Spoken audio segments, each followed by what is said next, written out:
झेप मराठी, आरसा महाराष्ट्राचा। सोनम बेवफा है असं सध्या ट्रेंडिंग असणारं सोनम आणि राजा रघुवंशी हत्याकांडाने देशभर खळबळ उडवली आहे। आता तसंच काहीसं पुन्हा घडलंय। 5 जून रोजी रस्त्याच्या कडेला एक मृतदेह सापडतो। सुरुवातीला ही एक अपघाती मृत्यूची शक्यता वाटते, मात्र पोलीस तपासात उलगडत जातात एका अशा गुन्ह्याच्या दागांची गुंफण ज्यात गुंतलं होतं प्रेम, लोभ, फसवणूक आणि विश्वासघात। प्रॉपर्टीच्या लालसेपोटी पत्नीनेच घेतला तिच्या पतीचा जीव। काय आहे हे संपूर्ण प्रकरण जाणून घेऊया या व्हिडिओतून। नमस्कार, मी रेणू आणि तुम्ही पाहताय झेप मराठी। 5 जून रोजी उत्तराखंडमधील कोटद्वार येथे रस्त्याच्या कडेला एका अज्ञात व्यक्तीचा मृतदेह सापडतो। पोलिसांनी मृत व्यक्तीची ओळख दिल्लीच्या वसंत कुंज परिसरात राहणाऱ्या 56 वर्षीय रवींद्र कुमार अशी पटवली। त्याची पत्नी रीना सिंधू ही मुरादाबादमधील रामगंगा बिहार येथे राहत होती आणि तिथेच ती फिजिओथेरपी सेंटर चालवत होती।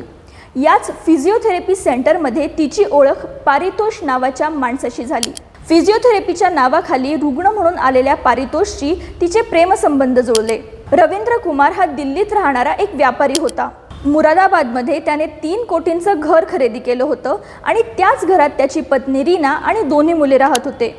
पण रवींद्रवर कर्ज असल्याने त्याला हे घर विकून कर्जातून बाहेर पडायचं होतं, परंतु रीनाला हे मान्यच नव्हतं।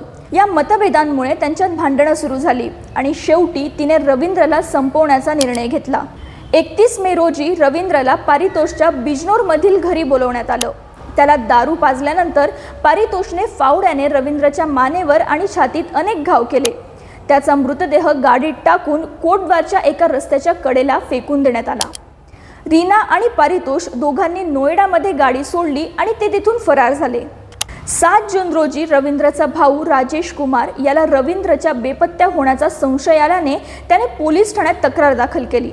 पोलिसांनी चौकशी सुरू केली आणि पोस्टमॉर्टम अहवाल, मोबाईल टॉवर लोकेशन, गाडीचे ठसे आणि सीसीटीव्ही फुटेज या सर्व गोष्टींमुळे सत्य समोर आलं।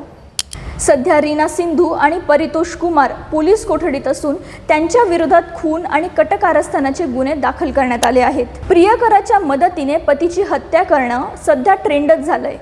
नात्यांमधील कटुता, अपेक्षांचा भंग आणि संपत्तीच्या लालसेपोटी होणाऱ्या अशा कटकारस्थानांनी समाजाला हादरवून टाकलंय। कायद्याची कठोर कारवाई आणि न्यायालयीन प्रक्रियेतून दोषींना शिक्षा मिळेलच, पण या घटनांकडे केवळ गुन्हेगारी दृष्टीने न पाहता समाज मनाच्या आरशात डोकवण्याची ही एक संधी आहे। तुम्हाला या सर्वांवर काय वाटतं आम्हाला कमेंट करून नक्कीच कळवा। अशाच वेगळ्या आणि ताज्या बातम्यांसाठी पाहत रहा झेप मराठी, आरसा महाराष्ट्राचा। संपादक प्राध्यापक अनिल चव्हाण, धुळे।